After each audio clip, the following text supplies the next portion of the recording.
और एक बड़ी अपडेट आ गई है। पटना में गांधी के भजन पर विवाद हो गया है। ईश्वर अल्लाह तेरो नाम को लेकर यह विवाद है। बीजेपी नेता ने भजन गायिका से माफी मंगवा दी है। तो बड़ी अपडेट हम आपको बता रहे हैं, बिहार की राजधानी पटना से जो भजन है ईश्वर अल्लाह तेरो नाम, इसको लेकर विवाद हुआ है। बीजेपी नेता ने भजन गायिका से माफी मंगवाई है। मेरे साथियों से निवेदन है, जय श्री राम। कलाकार का अपने इरादा। रघुपति राघव राजा राम पतित पावन सीताराम। देखिए ऐसा है कि भगवान हम, तो ये गायिका जो है वो भजन गा रही थी, लेकिन जब इन्होंने गांधी जी का जो भजन है ईश्वर अल्लाह तेरो नाम गाया, उसके बाद विवाद हो गया। बीजेपी नेता ने भजन गायिका से माफी मंगवाई। राष्ट्रपति द्रौपदी मुर्मू ने राष्ट्रपति भवन में 17 बच्चों को प्रधानमंत्री राष्ट्रीय बाल पुरस्कार से सम्मानित किया। इस बार 14 राज्यों और केंद्र शासित प्रदेशों के 17 बच्चों को इस पुरस्कार के लिए चुना गया था। इनमें 7 लड़के और 10 लड़कियां शामिल हैं। बता दें कि ये बाल पुरस्कार 7 कैटेगरी में दिए गए हैं, जिसमें आर्ट एंड कल्चर, बहादुरी, innovation, science and technology, social work, sports and environment शामिल हैं। खेल कैटेगरी से चर्चित नाम 3 साल के अनीश सरकार का है, जो FIDE world chess federation ranking हासिल करने वाले दुनिया के सबसे कम उम्र के शतरंज प्लेयर हैं। वहीं इस कार्यक्रम में पीएम मोदी ने भी शिरकत की और बाल पुरस्कार विजेताओं से मुलाकात की। इस दौरान पीएम मोदी ने कहा कि अगर हम मैन्युफैक्चरिंग पर काम करें तो उसमें हम दुनिया में बेस्ट हैं, अगर स्पेस सेक्टर में हम काम करें तो हम दुनिया में बेस्ट हैं। बेस्ट ही हमारा स्टैंडर्ड होना चाहिए।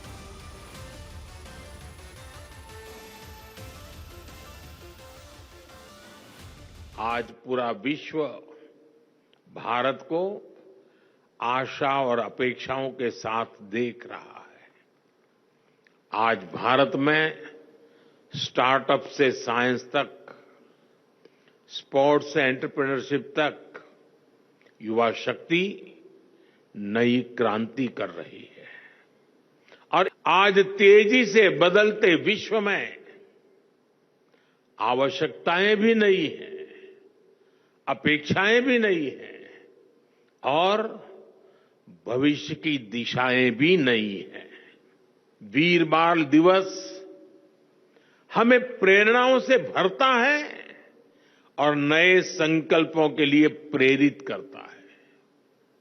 मैंने लाल किले से कहा है, अब बेस्ट ही हमारा स्टैंडर्ड होना चाहिए। अब बड़े लक्ष्य ही हमारे संकल्प है। देश को अपनी क्षमता पर पूरा भरोसा है। प्रधानमंत्री नरेंद्र मोदी इसी महीने दिल्ली विधानसभा चुनाव का शंखनाद करेंगे। जानकारी के मुताबिक पीएम मोदी 29 दिसंबर को रोहिणी में चुनावी जनसभा करेंगे और विधानसभा चुनाव को लेकर कार्यकर्ताओं को जीत का मंत्र देंगे। पीएम मोदी की रैली को लेकर बीजेपी कार्यकर्ताओं ने तैयारियां शुरू कर दी। दिल्ली विधानसभा चुनाव से पहले आम आदमी पार्टी और कांग्रेस के बीच बयानों को लेकर टकराव शुरू हो गया है। दिल्ली की सीएम आतिशी और सांसद संजय सिंह ने प्रेस कॉन्फ्रेंस की। इस दौरान उन्होंने कहा कि कांग्रेस नेता अजय माकन हमारे नेता अरविंद केजरीवाल को एंटी नेशनल कहते हैं। वहीं सीएम आतिशी ने कहा कि हम कांग्रेस पार्टी से मांग करते हैं कि वो माकन के खिलाफ 24 घंटे के अंदर कार्रवाई करें, वरना हम इंडिया ब्लॉक से कांग्रेस पार्टी को अलग करने के लिए अन्य विपक्षी दलों से बात करेंगे। बता दें कि कांग्रेस नेता अजय माकन ने 25 दिसंबर को दिल्ली के पूर्व मुख्यमंत्री और आम आदमी पार्टी के संयोजक अरविंद केजरीवाल को देश का फ्रॉड किंग बताया था। माकन ने कहा कि अगर केजरीवाल को एक शब्द में परिभाषित करना हो तो वो शब्द है फर्जीवाड़ा। आम आदमी पार्टी लगातार संसद के मुद्दों पे जो फैसला होता है कांग्रेस पार्टी के साथ खड़े होते हैं और आप हमारे नेता को एंटी नेशनल कर रहे हैं। एफआईआर दर्ज करा रही यूथ कांग्रेस अरविंद केजरीवाल के खिलाफ।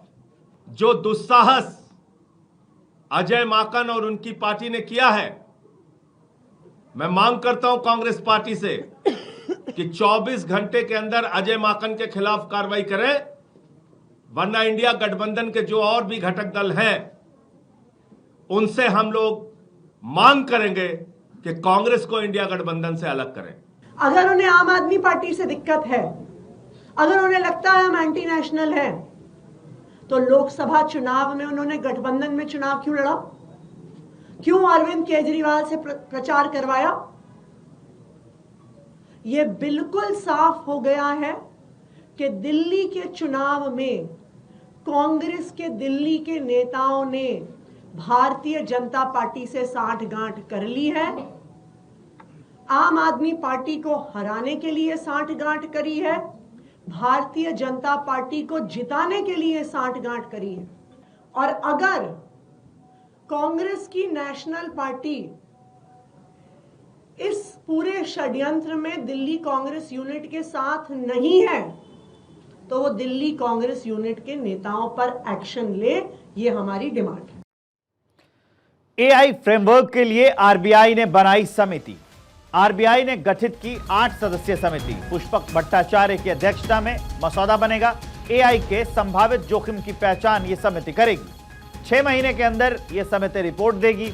आईआईटी बॉम्बे के प्रोफेसर हैं पुष्पक भट्टाचार्य और इन्हीं की देखरेख में यह सारा काम किया जाएगा। इन्हीं की अध्यक्षता में एक मसौदा तैयार किया जाएगा जो एआई के संभावित जोखिम की पहचान कर पाएगी ये समिति। दिल्ली चुनाव से पहले मस्जिदों के इमामों ने पूर्व मुख्यमंत्री अरविंद केजरीवाल से मुलाकात करने की कोशिश की। दिल्ली के इमामों का कहना है कि उन्हें पिछले 17 महीनों से हर महीने मिलने वाली 16 से 18 हजार रुपए की सैलरी नहीं मिली है। इमामों ने कहा कि हमें राजनीति में नहीं घसीटा जाना चाहिए। हम यहां इसलिए आए हैं क्योंकि दिल्ली के इमामों और मुअज्जिनों को पिछले 17 महीनों से सैलरी नहीं दी गई। अब अरविंद केजरीवाल शनिवार को शाम 5 बजे इमामों से मुलाकात करेंगे। 17 महीने की सैलरी की डिमांड लेकर आए हैं कि हमारी 17 महीने की सैलरी दे दो, क्योंकि जितने इमाम हैं करीब 250 इमाम, ये सारे के सारे परेशान हैं। 18,000 रुपये सैलरी है, मात्र 18,000 रुपये। यानी इनका जो मजदूर है दिल्ली सरकार का, उसको ये लोग 21,000 कुछ देते हैं और इमाम की सैलरी सिर्फ 18,000 है, और वो 18,000 भी 17 महीने से रुकी है। अब बताइए, हमारे भी बच्चे हैं, लालन पोषण है, स्कूल की फीस है, कमरे का किराया, बहुत कुछ है, सारी चीज़ें हैं, लेकिन ये लोग सोचते नहीं इस बात को। कर्नाटक के बेलगावी में कांग्रेस की वर्किंग कमेटी की बैठक है। मीटिंग से पहले कार्यकर्ताओं ने बेलगावी में पोस्टर लगाए हैं जिसमें भारत का गलत नक्शा दिखाया जा रहा है। बीजेपी के आईटी सेल के हेड अमित मालवीय ने सोशल मीडिया एक्स पर गलत नक्शे की तस्वीर पोस्ट की है और लिखा कि कांग्रेस ने अपने सभी होर्डिंग्स पर भारत का बिगड़ा हुआ नक्शा लगाया है। साथ ही सोनिया गांधी, राहुल गांधी और प्रियंका गांधी की तस्वीरें भी लगाई हैं जिसमें कश्मीर को पाकिस्तान का हिस्सा दिखाया गया है। बीजेपी ने कांग्रेस के पोस्टर पर निशाना साधा है। बांग्लादेश में क्रिसमस से एक दिन पहले ईसाई समुदाय से जुड़े लोगों के 17 घर जला दिए गए। यह घटना बंदरवन जिले के चटगांव पहाड़ी के इलाके की। पीड़ितों का दावा है कि जब वो क्रिसमस के मौके पर प्रार्थना करने के लिए चर्च गए थे तब मौके पर का फायदा उठाया गया और उनके घरों में आग लगा दी गई। ईसाई समुदाय के लोगों के मुताबिक इस घटना में उनका 15 लाख टका से ज्यादा का नुकसान हुआ है। घटना की जानकारी मिलते ही पुलिस ने तुरंत घटनास्थल का दौरा किया। पुलिस ने कहा कि आगजनी के संबंध में कोई औपचारिक शिकायत दर्ज नहीं की गई है, लेकिन शिकायत मिलने पर कार्रवाई की जाएगी। दिल्ली के मुख्यमंत्री महिला सम्मान योजना को लेकर सियासत लगातार जारी है। बीजेपी महिला मोर्चा ने आम आदमी पार्टी सरकार के खिलाफ विरोध प्रदर्शन किया। दिल्ली बीजेपी महिला मोर्चा ने यह प्रदर्शन फिरोज शाह रोड स्थित अरविंद केजरीवाल के आवास के बाहर किया। इस दौरान सैकड़ों महिला कार्यकर्ता हाथ में बैनर पोस्टर लेकर दिखाई दी।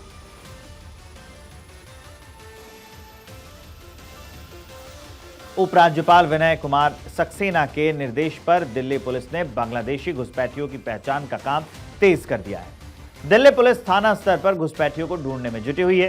पुलिस अपने इस अभियान के तहत पिछले 2 हफ्तों के दौरान 9,000 बांग्लादेशी घुसपैठियों की पहचान कर चुकी है।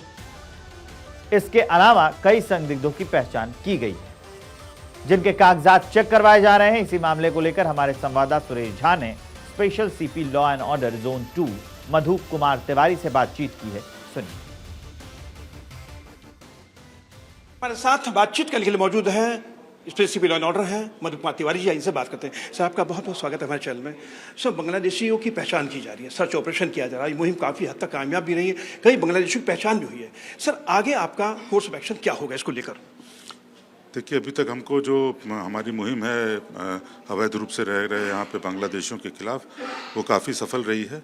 हमने कई जो है बांग्लादेशी जो यहाँ पे ओवरस्टे कर रहे थे, जो इलीगल तरीके से रहते, उनको आइडेंटिफाई किया है, उनको अरेस्ट किया है और उनको खिलाफ एक्शन लिया है। इसी क्रम में हमने एक ऐसे पूरे नेक्सस का भंडाफोड़ किया है, एक गैंग का, जिसकी न केवल इलीगल तरीके से बांग्लादेशीज को भारत में लाता है, बल्कि उनके लिए जो है वो फर्जी दस्तावेज भी बनाता है। इसके अलावा हमारे जो ऑफिसर्स हैं, उन्होंने अपने जगह जगह ह्यूमन इंटेलिजेंस के थ्रू इन अवैध बांग्लादेशियों की पहचान का काम जारी रखा है और ये हम इस मुहिम को लगातार जारी रखेंगे। चलिए साहब, आपका बहुत बहुत धन्यवाद। ये थे special civil law and order Madhu Kumar Tiwari ji, जो हमारे साथ बात कर रहे थे। सुरेश झा, भारत 24, दिल्ली। और ये खबर राजस्थान के राजसमंद से है, जहां नेशनल हाईवे पर ओपन ब्रिज बनाने की मांग को लेकर व्यापारियों का प्रदर्शन जारी है। आज सांसद कुमारी प्रदर्शनकारियों के बीच पहुंची। इस दौरान उन्होंने ओपन ब्रिज बनाने की मांग को जायज बताया। साथ ही कहा कि वो इस मामले में केंद्रीय परिवहन मंत्री नितिन गडकरी को लिखेंगी पत्र, क्योंकि सभी व्यापारियों को अपनी आजीविका चलाने का पूरा हक है। राज्य और केंद्र सरकार व्यापारियों के साथ कुठाराघात नहीं होने देगी। मैं आज ही लेटर लिख के, जो भी आप लोगों की समस्या है, मैं कवरिंग लेटर बनाकर मैं आज ही भेज दूंगी। और मैं मीडिया के द्वारा यही बोलना चाहती हूँ कि जो भी आप लोगों की परेशानी है, आप लोग एमएलए साहब को भी बोले, जो राज्य का है, जो केंद्र का काम है, वो मुझे आकर बोले और आप लोग मिले जुले। अगर आप लोग इतनी दूरियां बनाकर बैठे रहेंगे तो ये जो काम 1 महीना पहले हो जाता, वो आपने देरी कर दी।